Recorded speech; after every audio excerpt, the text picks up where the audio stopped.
Hello everyone, welcome to the study concept MPPSC GK की MCQ series में आपका फिर से स्वागत है। और ये फर्स्ट पेपर जो कि एमपीपीएससी 2020 में जो फर्स्ट पेपर होता है उस पर लगातार ये एमसीक्यू सीरीज चल रही है, जिसमें कि पूरे 100 क्वेश्चंस जो आते हैं उस पर आधारित पूरे प्रश्न में इसमें लेके आया हूँ, जो कि मध्य प्रदेश 2020 में जो नया सिलेबस आया एमपीपीएससी का उस पर आधारित ये पूरे के पूरे क्वेश्चन है। और इसका ये 23वां वीडियो है। लगातार ये वीडियोस चल रहे हैं, लगातार ये सीरीज चल रही है।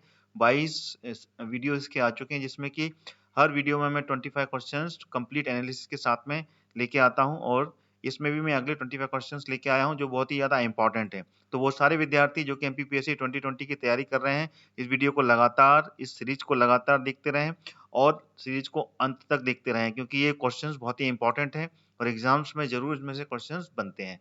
तो लगातार देखने के लिए मेरा चैनल स्टडी कॉन्सेप्ट सब्सक्राइब कर लें, वो भी ऑल नोटिफिकेशन के साथ में। ध्यान रहे, ऑल का जो रेडियो बटन है सो सिलेक्ट करने के बाद नहीं आप सब्सक्राइब का बटन क्लिक करें, जिससे कि आपको जितने भी मैं वीडियोस बना रहा हूं उन सभी वीडियोस के नोटिफिकेशन आएंगे और सारे वीडियोस लगातार आप देख पाएंगे। वीडियो को लाइक भी करें और साथ में वीडियो को शेयर करें अधिक से अधिक, जिससे कि अन्य जितने भी परीक्षार्थी हैं जो कि एमपीपीएससी 2020 की तैयारी कर रहे हैं वो भी मेरी इस सीरीज से जुड़ पाएं और ज्यादा से ज्यादा एमपी जीके के बारे में जितने भी क्वेश्चन है उनको अटेम्प्ट करने की कोशिश करें। तो चलिए शुरू करता हूं ये 23rd वीडियो और अगले 25 क्वेश्चंस। वीडियो को अंत तक देखिएगा। ये आ गया पहला प्रश्न आपके सामने। वन आच्छादित क्षेत्र सर्वाधिक है, कौन सा क्षेत्र है यहाँ पे कि सबसे अधिक वन पाए जाते हैं? पूर्वी दक्कन में, उत्तरी मैदान क्षेत्र में, पश्चिमी तट में या फिर पूर्वी तट में? तो इसका जो सही विकल्प है वो कौन सा है? तो इसका जो सही विकल्प है वो है ए। पूर्वी दक्षिण क्षेत्र जो है वहां पर सबसे अधिक वन पाए जाते हैं। अगर इसको अपन फिगर के अकॉर्डिंग देखें कि कहां पर कितने वन पाए जाते हैं, तो वो भी आपने को याद करना बहुत आसान है और अच्छे से अपन उसको याद कर सकते हैं। देखिए, जो पूर्वी दक्कन क्षेत्र है उसमें टोटल 11,293 जो वर्ग किलोमीटर है, स्क्वायर किलोमीटर एरिया में वन पाए जाते हैं। इसी तरीके से उत्तरी मैदान क्षेत्र में 10,747 स्क्वायर किलोमीटर का जो क्षेत्र है उसमें वन पाए जाते हैं। और पश्चिमी पश्चिमी जो क्षेत्र है, ठीक है ना, ये पूर्वी क्षेत्र हो गया, ये पश्चिमी हो गया, उत्तरी मैदान क्षेत्र हो गया, और ये पश्चिमी क्षेत्र में जो वन पाए जाते हैं वो 8,307 स्क्वायर किलोमीटर का जो एरिया है वो कवर करता है। इसी तरीके से पूर्वी तट का क्षेत्र सबसे कम क्षेत्र है यहाँ पे कि वनों का जो वर्गीकरण है वो सबसे कम है, यानी कि सबसे कम वन का क्षेत्र पूर्वी क्षेत्र कहलाता है। ठीक है, तो अगर इसको देखा जाए तो पूरे भारत में, ऑल ओवर इंडिया में, अगर वनों का प्रतिशत देखा जाए और वनों का एरिया देखा जाए, टोटल 91,663 स्क्वायर किलोमीटर में वन पाए जाते हैं पूरे भारत में। यानी कि पूरी भारत की जो भूमि है, अगर भूभाग के क्षेत्र में देखा जाए तो पूरे भूभाग के क्षेत्र का 2.79% जो एरिया है वो वन से घिरा हुआ है, वन आच्छादित है। ये बहुत ही अच्छा इंपॉर्टेंट फिगर है, इनको आप याद करना जरूरी है क्योंकि इसमें से कुछ भी क्वेश्चंस बन सकते हैं। अच्छा, इसमें मध्य प्रदेश के बारे में बात कर लें तो मध्य प्रदेश का जो टोटल जो एरिया है वो कितना है, ठीक है ना, कितने क्षेत्र में है मध्य प्रदेश का एरिया? वो है 308,252 स्क्वायर किलोमीटर। ये पूरा मध्य प्रदेश का एरिया है।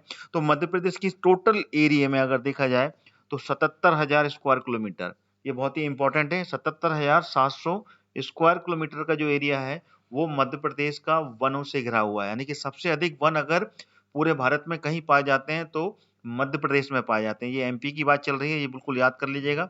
ये एमपी का एरिया है। एमपी के 3,08,252 स्क्वायर किलोमीटर में से 77,700 स्क्वायर किलोमीटर का जो मध्य प्रदेश का क्षेत्र है वो वनों से घिरा हुआ है। यानी कि मध्य प्रदेश का टोटल 25.21%। देखिए, ये बहुत इंपॉर्टेंट परसेंटेज में अगर पूछते हैं तो बिल्कुल आप बताइएगा।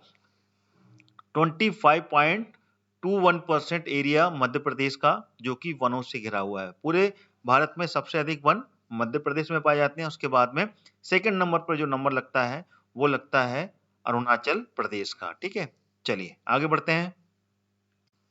अगला प्रश्न आ गया, उत्तर पूर्वी मानसून से सर्वाधिक सबसे अधिक वर्षा प्राप्त करने वाला राज्य कौन सा है? असम, पश्चिम बंगाल, तमिलनाडु या फिर उड़ीसा? तो कौन सा विकल्प इसमें से सही है? ए, बी, सी या डी? तो इसका जो सही विकल्प है वो है तमिलनाडु। तो तमिलनाडु जो है, तमिलनाडु में ही उत्तर पूर्वी मानसून से सर्वाधिक बारिश होती है। ठीक है, अगला प्रश्न आ गया, ये तीसरा नंबर का क्वेश्चन है। ठीक है ना, 2 क्वेश्चन हो चुके हैं। निम्नलिखित में से कौन सी एक उष्णकटिबंधीय सवाना प्रदेश की जलवायु की मुख्य विशेषता है? वर्ष भर वर्षा होती है, केवल शीतकाल में वर्षा, अत्यधिक अल्पकालिक शुष्क ऋतु, या फिर निश्चित शुष्क और आर्द्र ऋतु। तो इसमें से सही विकल्प जो है वो कौन सा है? तो इसका सही विकल्प है सी। ठीक है ना, अत्यंत अल्पकालिक शुष्क ऋतु होती है ये। ठीक है ना, और ये जो क्षेत्र बताया कौन सा क्षेत्र है? सवाना प्रदेश। ठीक है ना, ये सवाना जो प्रदेश है, ठीक है ना, यहाँ पर जलवायु में जो होता है वो वर्षा मुख्यतः ग्रीष्म काल में ही अल्प मात्रा में होती है। ठीक है ना, जो वर्षा का जो कारण है, वर्षा जो होती है, जो गर्मी की ऋतु आती है, ठीक है ना, गर्मी के मौसम में ही अल्प मात्रा में यहाँ पर वर्षा होती है। और यहाँ का जो तापमान है, यहाँ का जो टेम्परेचर है, ठीक है ना, जो सवाना प्रदेश होते हैं वहाँ का टेम्परेचर, ठीक है ना, वहाँ पे हर समय पूरे के पूरे वर्ष भर, ठीक है ना, पूरी वर्ष भर यहाँ पर, ठीक है ना, ऑल टाइम यहाँ पर टेम्परेचर हाई रहता है। ठीक है ना, अधिकतम ही रहता है यहाँ पर। ठीक है, लीजिए अगला प्रश्न आ गया, निम्नांकित सागरों में से किसमें न्यूनतम लवणता पाई जाती है? तो इसका जो सही विकल्प है वो कौन सा है? तो ये ऑप्शन आपके सामने है, चीन सागर, बेरिंग सागर, भूमध्य सागर, या फिर लाल सागर। तो इसका जो सही विकल्प है वो कौन सा है?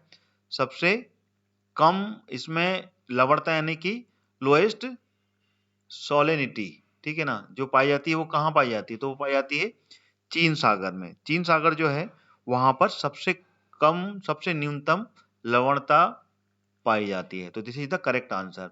अगर इसकी लवणता में परसेंटेज में देखा जाए तो यहाँ पर जो लवणता का परसेंटेज होता है वो प्रति ग्राम, है ना, प्रति 1000 ग्राम में इसको प्रदर्शित करता है। ठीक है ना, पर ग्राम, ठीक है ना,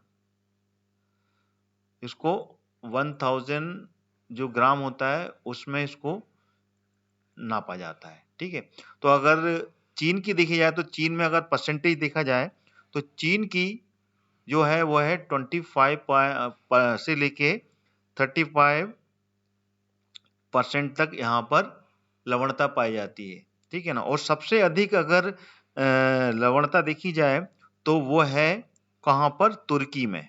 सबसे अधिक लवणता पाए जाने वाली जो लेक है तुर्की में है, जिसका नाम है वॉन लेक। वॉन जो लेक है वहां पर सबसे अधिक यहाँ पर लवणता पाई जाती है, और ये है 330% की लवणता पाई जाती है। उसके बाद में सेकंड नंबर पे आता है डेड सी, जिसको बोलते हैं हिंदी में मृत सागर।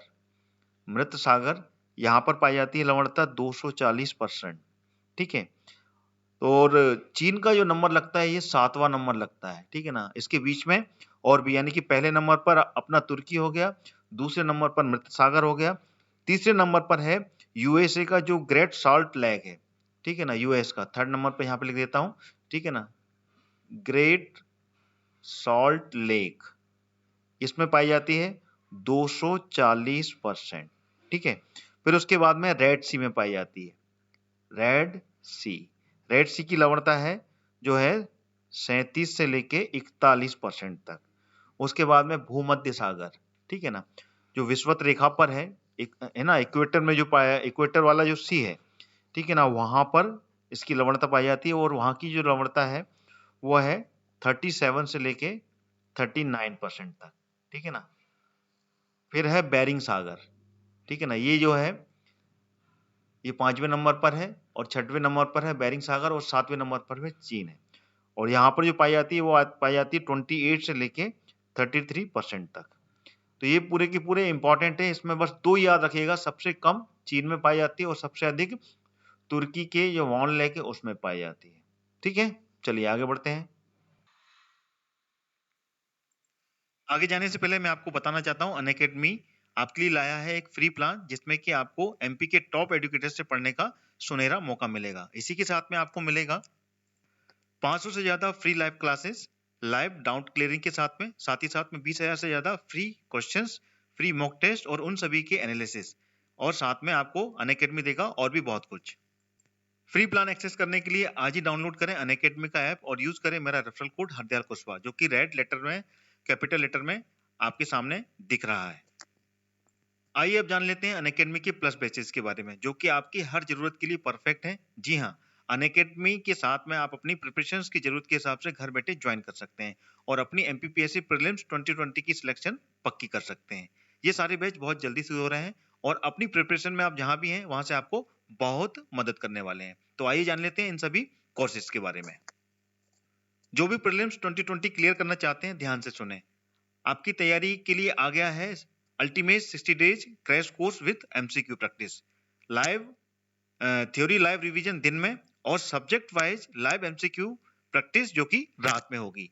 मध्य प्रदेश के टॉप एजुकेटर्स के द्वारा लाइव कोर्स का जो पीडीएफ नोट्स हैं वो भी आपको प्रोवाइड कराए जाएंगे। साथ ही साथ में 20 से ज्यादा प्रीलिम्स की मॉक टेस्ट की प्रैक्टिस होगी और 20,000 से ज्यादा क्वेश्चंस बैंक की डेली प्रैक्टिस आप कर सकेंगे। यह बैच स्टार्ट हो रहा है 2 फरवरी से, तो आज ही जाकर एनरोल करें और अपनी तैयारी को और भी पक्की करें। क्या आप Madhya Pradesh SI exams crack करना चाहते हैं? तो अभी ज्वाइन कीजिए लक्ष्य MP sub inspector 3 month foundation course, जो कि स्टार्ट हो रहा है 2 फरवरी से। इसमें आपको मध्य प्रदेश की टॉप फैकल्टी से पढ़ने का पूरा मौका मिलेगा। साथ ही साथ आपको मिलेंगे लाइव क्लासेस, पीडीएफ नोट्स और वीकली मेगा क्विज। तो बिल्कुल भी देरी ना करें, ज्वाइन करें इस कोर्स को। इस कोर्स का लिंक मैंने वीडियो के डिस्क्रिप्शन बॉक्स में डाल दिया है। क्या आप एमपीपीएससी प्रीलिम्स 2020 की तैयारी शुरू कर रहे हैं? और तो अभी आप ज्वाइन कीजिए 10 मंथ का मेगा फाउंडेशन बैच, जो कि स्टार्ट हो रहा है 2 फरवरी से। इसमें आपको मध्य प्रदेश की टॉप फैकल्टी से पढ़ने का पूरा मौका मिलेगा। साथ ही साथ आपको मिलेंगी लाइव क्लासेस, पीडीएफ नोट्स और वीकली मेगा क्विजेस। इस कोर्स का लिंक भी मैंने वीडियो के डिस्क्रिप्शन बॉक्स में डाल दिया है। आज ही अपने सपने को साकार करें अनअकैडमी के साथ में। क्या आपका थ्योरी का रिवीजन हो गया है और आपको सब्जेक्ट वाइज एमसीक्यू रिवीजन चाहिए? तो आपके लिए अनअकैडमी लेके आया है 60 days revision wise course through subject wise MCQ series. इसमें सब्जेक्ट वाइज आपको एमसीक्यू रिवीजन होगा और साथ ही साथ में क्लास के बाद में इसके नोट्स भी मिलेंगे। और ये स्टार्ट हो चुका है 14 जनवरी से, तो बिल्कुल भी देरी ना करें, ज्वाइन करें इस कोर्स को। इसका भी लिंक मैंने वीडियो के डिस्क्रिप्शन बॉक्स में डाल दिया है। क्या आप ऑलरेडी रिवीजन कर रहे हैं? तो ज्वाइन कीजिए रिवीजन कोर्स को। संपूर्ण ज्ञान में आपको रिवीजन सेशंस मिलेंगे, यहाँ पे आप पढ़ सकते हैं विथ डाउट क्लियरिंग के साथ में। और संकल्प बैच में आपको मिलेगा डेडिकेटेड डाउट क्लियरिंग, आपके रिवीजन को बूस्ट करने के लिए। रिवीजन इज वेरी इंपॉर्टेंट, तो आज ही इन बैच को ज्वाइन करें। दोनों बैच में 2 जो सब्सक्रिप्शन है वो आप एक ही वैल्यू में पा सकते हैं। जिन लोगों ने एमपीपीएससी प्रीलिम्स क्लियर कर लिया है उन सभी को मेरी तरफ से बहुत बहुत बधाई, मैनी मैनी कंग्रेचुलेशंस। अब अपने मेंस की तैयारी में बिल्कुल भी चूक ना करें।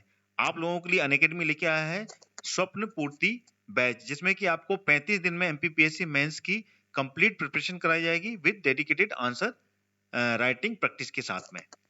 ये बैच स्टार्ट हो रहा है 1 फरवरी से। इसमें कि आपको मध्य प्रदेश की टॉप फैकल्टी के साथ में पढ़ने का मौका मिलेगा, लाइव क्लासेस मिलेंगी, पीडीएफ नोट्स प्रोवाइड कराएंगे, साथ ही साथ में आपको वीकली मेगा क्विज भी कंडक्ट कराई जाएंगी। तो आज ही अपनी सफलता की सीढ़ी को एक और कदम आगे बढ़ाएं अनअकैडमी के साथ में। आइए अब जान लेते हैं अनअकैडमी के सब्सक्रिप्शंस कैसे लेना है। बस आपको प्ले स्टोर पर जाना है और अनअकैडमी का लर्निंग ऐप डाउनलोड करना है और इसमें अपना गोल एमपीपीएससी व्यापम सेलेक्ट करना है और प्ले प्लस कोर्सेज में जाकर अपने मनचाहे बैचेज और कोर्स को एनरोल करके गेट सब्सक्रिप्शन का जो बटन है उसको क्लिक करना है। इंस्टेंट 10% का डिस्काउंट पाने के लिए फीस में आपको मेरा रेफरल कोड जो कि रेड कैपिटल लेटर में हरदयाल कुशवाहा लिखा है उसको एंटर करना है। जैसे ही आप एंटर करेंगे you will get 10% discount in the fees. तो देर किस बात की है दोस्तों, आज ही अनअकैडमी का लर्निंग ऐप डाउनलोड कीजिए और एमपीपीएससी और व्यापम क्रैक करने के लिए तैयार हो जाइए। Let's crack it. अगला प्रश्न आ गया आपके सामने। निम्नलिखित में से कौन सी एक गर्म सागरीय धारा है? पूर्वी ऑस्ट्रेलिया धारा, पश्चिमी ऑस्ट्रेलियाई धारा, बैंगुला धारा या फिर पीरू धारा? तो इसमें से सही विकल्प कौन सा है? तो इसका जो सही विकल्प है वो है पूर्वी ऑस्ट्रेलियाई धारा, जो है वो सबसे एक गर्म सागर की धारा है। ठीक है ना। और ये धारा जो है गर्म क्यों है? क्योंकि ये दक्षिण प्रशांत महासागर से बहने वाली एक गर्म धारा है। ठीक है ना, इसको ध्यान रखिएगा। दक्षिण जो प्रशांत महासागर है, प्रशांत महासागर, इसकी एक धारा है और यही एक धारा है जो कि गर्म है, ठीक है ना। बाकी की शेष जितनी भी धाराएं हैं वो सारी धाराएं ठंडी हैं, ठीक है ना। यहाँ से ये धारा बहती है, ये एक गर्म धारा है और एक मात्र ही ये गर्म धारा है जो कि पूर्वी ऑस्ट्रेलियाई धारा के नाम से भी जानते हैं और दक्षिण प्रशांत महासागर की धारा के नाम से जानते हैं, ठीक है ना। ये गर्म धारा है, बाकी की शेष ठंडी जल धारा है, ठीक है। अगला प्रश्न आ गया आपके सामने, भारतीय संविधान में निम्नलिखित पदों में से कौन सा क्रम सही है, ये बताना है अपने को। तो ये पहला क्रम भारत का मुख्य न्यायाधीश, उसके बाद में भारत के मुख्य चुनाव आयुक्त, राज्य के मुख्यमंत्री, फिर राज्यपाल बनते हैं, या फिर बी वाला पहले राज्य के राज्यपाल, फिर मुख्य न्यायाधीश, फिर मुख्यमंत्री, फिर चुनाव आयुक्त, फिर सी राज्य के राज्यपाल, राज्य का मुख्यमंत्री, भारत के मुख्य न्यायाधीश और मुख्य चुनाव आयुक्त भारत का, या फिर डी भारत के मुख्य न्यायाधीश, फिर राज्यों के राज्यपाल, फिर मुख्य चुनाव आयुक्त और फिर राज्य के मुख्यमंत्री। तो इसमें से सही विकल्प कौन सा है जिसका कि क्रम बिल्कुल सही है, किस क्रम से इसको उनके पदों के अनुसार उसको सुमेलित किया जा सकता है। तो इसका जो सही विकल्प है वो बी वाला है, this is the correct answer. यानी कि पहले राज्य के राज्यपाल आते हैं, फिर भारत के मुख्य न्यायाधीश, क्योंकि राज्य के राज्यपाल की नियुक्ति मुख्य न्यायाधीश की नियुक्ति राज्यपाल करते हैं, फिर उसके बाद में राज्य के मुख्यमंत्री का नंबर लगता है, फिर मुख्य चुनाव आयुक्त का, यानी कि first, second, third, then fourth, ठीक है। तो this is the correct sequence, ठीक है। अगला प्रश्न आ गया, लोक लेखा समिति अपनी रिपोर्ट प्रस्तुत करती है किसके पास में, नियंत्रक एवं महालेखा परीक्षक के पास में, लोकसभा के स्पीकर को देती है, या फिर संसदीय दल मामलों के मंत्री को, या फिर भारत के राष्ट्रपति को। तो इसका जो सही विकल्प है वो है लोकसभा का जो स्पीकर है, ठीक है ना, उसको ये अपनी रिपोर्ट प्रस्तुत करती है, जो लोक लेखा समिति होती है। और लोक लेखा समिति किसके लिए होती है, ये होती है जो नियंत्रक एवं महालेखा परीक्षक होते हैं, ठीक है ना, उसके लिए बनाई जाती है। वो जो भी रिपोर्ट देता है, ठीक है ना, राष्ट्रपति को, और राष्ट्रपति सदन को प्रस्तुत करता है, और सदन में एक लोक लेखा समिति बनाई जाती है जिसमें कि कैबिनेट की मिनिस्ट्री के कुछ मंत्री शामिल होते हैं, ठीक है ना। और वो पूरी की पूरी रिपोर्ट जो है ना आखिरी में लोकसभा का जो स्पीकर होता है उसको प्रस्तुत की जाती है, ठीक है। अगला प्रश्न आ गया, भारतीय संविधान के किस अनुच्छेद के अंतर्गत भारत सरकार का दायित्व है कि वह बाह्य आक्रमण एवं आंतरिक अशांति से राज्यों की रक्षा करे। तो किस अनुच्छेद के अंदर में ये पूरा प्रावधान है, ठीक है ना। आर्टिकल 355, आर्टिकल 356, आर्टिकल 352 या फिर आर्टिकल 360। तो इसका जो सही विकल्प कौन सा है, तो इसका जो सही विकल्प है वो है आर्टिकल 355 के अंदर में ये पूरी की पूरी जानकारी, ये सभी चीजों का प्रावधान है कि इसमें जो बाहर का बाह्य आक्रमण है, यानी कि दूसरे देशों से जो आक्रमण होता है उससे, और साथ में आंतरिक अंदर की जो अशांति है उसको भी पूरी तरीके से संतुलित करे और राज्यों की रक्षा करे, ठीक है, ये आपको याद रखना है। अगला प्रश्न आ गया, निम्नलिखित विशेष अधिकारों में से कौन से भारत के संविधान के द्वारा राज्यसभा को प्रदत्त किए जाते हैं। ए, भारत का वर्तमान राज्य क्षेत्र परिवर्तित करना और राज्य का नाम परिवर्तित करना, या फिर बी, संसद को राज्य सूची के नियम बनाने और एक से अधिक अखिल भारतीय सेवाओं का सृजन करने हेतु सशक्त बनाने के लिए प्रस्ताव पारित करना, या फिर सी, राष्ट्रपति की निर्वाचन की प्रक्रिया में संशोधन करना और राष्ट्रपति की सेवानिवृत्ति के पश्चात उसकी पेंशन निर्धारित करना, या फिर चुनाव आयोग के क्रियाकलापों को निर्धारण करना और चुनाव आयुक्त की संख्या निर्धारित करना। तो इसमें से कौन सा अधिकार है जो राज्यसभा को प्रदत्त किया जाता है। देखिए, राज्यसभा मतलब राज्यों से जुड़े हुए जितने भी जो सदस्य होते हैं वो सदस्य यहाँ पर राज्यसभा में बैठते हैं। हर राज्य का यहाँ पर प्रतिनिधि होता है, हर राज्य के हर जिले का प्रतिनिधि राज्यसभा में बैठता है, जिसको कि मेंबर ऑफ पार्लियामेंट बोलते हैं, और राज्यसभा के सदस्य होते हैं। राज्यसभा जो होती है वो अपर हाउस कहलाती है, ठीक है ना, ये अपर हाउस कहलाती है, और लोकसभा जो है वो लोअर हाउस कहलाता है। तो इसमें राज्य के हर जिले की प्रतिनिधि की यहाँ पर नियुक्ति की जाती है। इसलिए राज्य की सूची देखिए, इसमें दिया हुआ ना, संसद को राज्य की सूची को में नियम बनाने अथवा एक से अधिक अखिल भारतीय सेवाओं का सृजन करने हेतु और उसको सशक्त बनाने हेतु प्रस्ताव पारित करना, ये इसका मुख्य कार्य होता है। यानी कि इसका जो बी विकल्प है वो बिल्कुल सही है। इस तरीके से मैंने जो समझाया है ये आप बिल्कुल समझ सकते हैं, ठीक है। तो इसमें राज्य के प्रतिनिधि होते हैं, यानी कि राज्यों के प्रति राज्यसभा का दायित्व अधिक होता है, तो इसलिए राज्यसभा राज्यों के प्रति उत्तरदायी होती है। तो राज्यों के लिए ही इसमें नियम बनाए जाते हैं। और राज्यसभा का जो सभापति होता है वो कौन होता है? वो होता है उपराष्ट्रपति, ठीक है ना। उपराष्ट्रपति इसका सभापति होता है, ठीक है ना। और इस समय कौन है? एन वेंकैया नायडू जी, ठीक है। चलिए आगे बढ़ते हैं। अगला प्रश्न आ गया 9वां, भारतीय संसद में स्थगन प्रस्ताव लाने का क्या उद्देश्य है? तो इसमें से सही विकल्प कौन सा है ये अपने को ढूंढना है। ए, सार्वजनिक महत्व के निश्चित अनावश्यक मुद्दे पर बहस करने हेतु, विपक्ष सदस्यों की मंत्रियों से सूचना प्राप्त करने हेतु, या फिर किसी अनुदान की मांग में एक निश्चित मात्रा में कटौती करने हेतु, या फिर कुछ सदस्यों, ठीक है ना, कुछ सदस्यों में, इसे पूरा नहीं है, कुछ सदस्यों के हिंसक अथवा अनुचित व्यवहार पर रोक लगाने हेतु, ठीक है ना। ये पूरा नहीं है, तो इसको मैं आपको पढ़ रहा हूं, पढ़ के सुना रहा हूं। तो इसका जो सही आंसर है वो है ए वाला, ठीक है ना। ये विकल्प बिल्कुल सही है, ठीक है ना। सार्वजनिक महत्व के अनिश्चित अनावश्यक मुद्दे पर अगर कोई बहस करता है, ठीक है ना, कोई भी एक ऐसा मुद्दा है जो सार्वजनिक महत्व के लिए है और उस पे कोई अनावश्यक मुद्दे पर बहस करता है, तब भारतीय संसद को स्थगित करने का प्रस्ताव लाया जाता है और यही उसका उद्देश्य होता है, इसलिए उसको स्थगित कर दिया जाता है। तो इसका विकल्प ए बिल्कुल सही है, ठीक है। अगला प्रश्न आ गया, व्यय निधि के माध्यम से जीएनपी की गणना में क्या शामिल नहीं किया जाता है? तो इसका जो सही विकल्प है वो कौन सा है?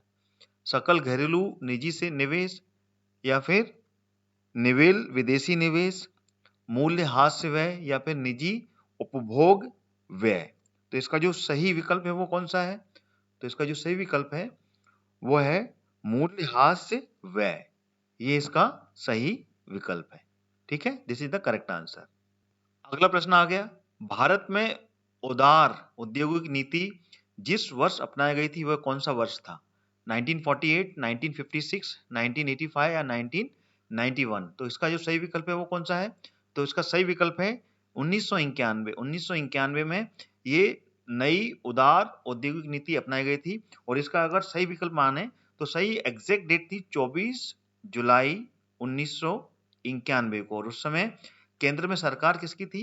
कांग्रेस की सरकार थी। और उस समय के जो प्रधानमंत्री थे वो कौन थे? नरसिम्हा राव जी, ठीक है ना। नरसिम्हा राव के समय में ये उदार नीति आई थी और इस समय 18 जो मुख्य उद्योग थे, ठीक है ना, उस समय के, उनको छोड़कर बाकी के सभी जितने भी उद्योग थे, ठीक है ना, उनको उससे मुक्त कर दिया था। किस चीज से मुक्त कर दिया था? लाइसेंस, ठीक है ना। उसके जो लाइसेंस थे, लाइसेंस से मुक्त कर दिया था। उसके लिए लाइसेंस लेने की जरूरत नहीं थी। सिर्फ 18 जो प्रमुख उद्योग थे, सिर्फ उन्हीं को लाइसेंस के अंदर रखा था, लाइसेंस के अंडर रखा था। बाकी के सारे जो उद्योग थे उनको मुक्त कर दिया था। इसलिए ये आपको याद रखना है, सिर्फ 18 उद्योग थे, उनको लाइसेंस के अंडर में रखा गया था। और ये जो उद्योग नीति थी, उदार उद्योग नीति थी, वो 24 जुलाई 1991 में नरसिम्हा राव सरकार के समय पर लाई गई थी, ठीक है। अगला प्रश्न आ गया 12वां, मौद्रिक नीति का निर्माण भारत में कौन करता है? सेबी, आरबीआई, वित्त मंत्रालय, या फिर योजना आयोग? तो इसका जो सही विकल्प है वो क्या है? तो इसका सही विकल्प है आरबीआई। आरबीआई ही इसकी जो कि मौद्रिक नीति है उसका निर्माण करता है। और योजना आयोग को तो खत्म कर दिया गया है, इसकी जगह पे नीति आयोग आ गया है, ठीक है ना। ये क्लियर है आपको? नीति आयोग आ गया और इसके ऊपर मैंने पूरा का पूरा एक वीडियो भी बनाया है। एमपीपीएससी और प्रीलिम्स की जितनी भी तैयारी कर रहे हैं, चाहे किसी भी स्टेट की हो, उस पर मैंने पूरा वीडियो बनाया है, तो वो भी आप प्लेलिस्ट से जाकर देख सकते हैं नीति आयोग पर, ठीक है। चलिए आगे बढ़ते हैं। अगला प्रश्न आ गया, छोटा नागपुर में विलुप्त होते चाय के बागान के क्या कारण है? किस कारण से शामिल है? कारणों में कौन सा शामिल है इसमें? वृक्षों की कटाई से प्रतिदिन दोपहर में होने वाली वर्षा की कमी, या फिर चाय मालिकों की उग्रवादियों से भय, ठीक है ना, बढ़ती मजदूरी एवं अकुशल श्रम व्यवस्था, या फिर स्थानीय सरकार का संवेदनहीन रवैया। तो इसका जो सही विकल्प क्या है? तो इसका सही विकल्प है वृक्षों की कटाई से प्रतिदिन जो दोपहर में बारिश होती है, ठीक है ना, जो बारिश की कमी हो रही है, ठीक है ना, क्योंकि वृक्षों को कटने के कारण वहां पे बारिश नहीं हो पा रही है, वर्षा अल्प हो गई है। इस कारण से यहाँ पर जो छोटा नागपुर का क्षेत्र है वहां पर चाय के बागान धीमे धीमे करके सिमटते जा रहे हैं। अगला प्रश्न आ गया, कांग्रेस ने 1929 में लाहौर अधिवेशन की अध्यक्षता किसने की थी? मोतीलाल नेहरू, जवाहरलाल नेहरू, सरदार वल्लभ भाई पटेल, या फिर सुभाष चंद्र बोस। तो इसका जो सही विकल्प है वो कौन सा है? तो सही विकल्प है पंडित जवाहरलाल नेहरू ने इसकी अध्यक्षता की थी, जो कि ये अधिवेशन हुआ था 1929 में, और इसी में पूर्ण स्वराज की मांग की थी। ठीक है ना, ये वाला प्रस्ताव रखा था पूर्ण स्वराज का। ठीक है ना, बहुत ही इंपॉर्टेंट है ये। ठीक है ना, लाहौर में हुआ था ये अधिवेशन 1929 में। अगला प्रश्न आ गया आपके सामने, गुरु नानक का जन्म कहाँ हुआ? भिवानी में, लुधियाना में, जालंधर में, या फिर तलवंडी में। तो इसका जो सही विकल्प है वो क्या है? तो सही विकल्प है तलवंडी। तलवंडी में हुआ था। ठीक है ना, सिख के गुरु, सिख धर्म के गुरु, पहले गुरु थे गुरु नानक, उनका जन्म हुआ था तलवंडी में। अगला प्रश्न आ गया, भारत में पेटेंट प्राप्त करने वाला सबसे अग्रणी राज्य कौन सा है? उत्तर प्रदेश, गुजरात, कर्नाटका, या फिर महाराष्ट्र। तो इसका जो सही विकल्प है वो है उत्तर प्रदेश, ए। सबसे अधिक अगर पेटेंट किसी ने लिए हैं तो वो उत्तर प्रदेश राज्य ने लिए हैं। अगला प्रश्न आ गया, संसद का संयुक्त अधिवेशन कौन बुलाता है? राष्ट्रपति, प्रधानमंत्री, लोकसभा अध्यक्ष, या उपराष्ट्रपति। तो इसका जो सही विकल्प है वो क्या है? इसका जो सही विकल्प है वो है राष्ट्रपति। भारत का राष्ट्रपति संसद का संयुक्त अधिवेशन बुलाता है। ठीक है। अगला प्रश्न आ गया, निम्न में से किन संघ राज्यों के क्षेत्र की विधानसभाएं जिनके सदस्य राष्ट्रपति के चुनाव में भाग लेते हैं?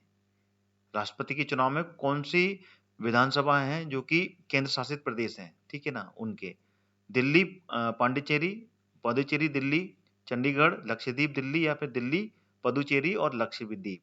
तो इसमें से कौन सी विधानसभा है, कौन सा विकल्प सही है? तो इसका जो विकल्प है वो बी बिल्कुल सही है। पुदुचेरी और दिल्ली के जो सदस्य हैं, ठीक है ना, विधानसभाओं के जो सदस्य हैं, वही ही केंद्र शासित प्रदेश हैं, वो राष्ट्रपति का जो चुनाव होता है उसमें पार्टिसिपेट करते हैं।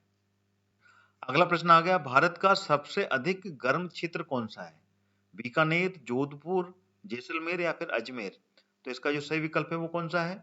तो इसका सही विकल्प है जैसलमेर।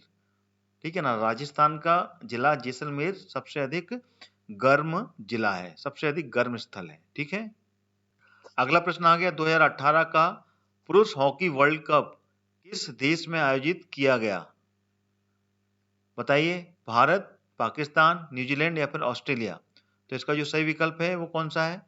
तो इसका सही विकल्प है भारत। भारत में आयोजित किया गया था ये पुरुष हॉकी वर्ल्ड कप 2018 का। अगला प्रश्न आ गया, निम्नलिखित में से कौन सा सही सुमेलित नहीं है? मेटा ग्रावलर एक सर्च इंजन, लीड कनेक्शंस एक स्तरीय मतलब 3 स्तरीय कनेक्शन वाला, सी बैंड प्रेषण 4 गीगाहर्ट्ज, या फिर उच्चकृत स्रोत इंटरनेट परियोजना अभिकरण। तो कौन सा सही सम्मिलित नहीं है? तो इसका ऊपर वाला मेटा गावलर ये एक सर्च इंजन नहीं है। ठीक है ना, दिस इज द करेक्ट, ये सम्मिलित नहीं है। बाकी ये तीनों पार्ट इज द करेक्ट। ठीक है ना, तीनों के तीनों ऑप्शन सही है। अगला प्रश्न आ गया, ब्राउजर प्रयोग किया जाता है तकनीकी लोगों के लिए, गैर तकनीकी लोगों के लिए, ऐसे लोग जिन्हें कमांड याद रखने की जरूरत है, या फिर साक्षर लोगों के लिए। तो इसका सही विकल्प क्या है? साक्षर लोगों के लिए, जिनको ज्ञान हो, जिनको नॉलेज हो, जो पढ़े लिखे हो, वही ब्राउजर का उपयोग कर सकते हैं। अगला प्रश्न आ गया, इंटरनेट पर प्राप्त होने वाली सुविधाओं में शामिल है क्या? Usenet, Telnet, Pushnet. तो नीचे दिए गए विकल्प में से सही अपन को ढूंढना है। कौन से विकल्प सही हैं? ये सभी 1 2 3 2 3 या फिर 1 3। तो सही विकल्प कौन सा है? तो इसका सही विकल्प है डी वाला, यानी कि ऊपर दिए हुए तीनों के तीनों ऑप्शन बिल्कुल सही है। यूजनेट इंटरनेट के लिए उपयोग होता है, टेलनेट भी होता है, और पुशनेट भी उपयोग में लाया जाता है इंटरनेट में। ठीक है। अगला प्रश्न आ गया, स्पैम किस विषय से संबंधित शब्द है? कंप्यूटर से, कला से, संगीत से, या फिर खेल से। बहुत ही इजी क्वेश्चन है, easily we can give the answer. तो करेक्ट जो ऑप्शन है वो है कंप्यूटर। जो स्पैमिंग होती है वो कंप्यूटर में होती है और कंप्यूटर के का ही ये वर्ड है, ठीक है ना। तो ये इस वीडियो का आखिरी क्वेश्चन था। वीडियो कैसा लगा कमेंट जरूर करें, आपके कमेंट मेरे लिए बहुत इंपॉर्टेंट है।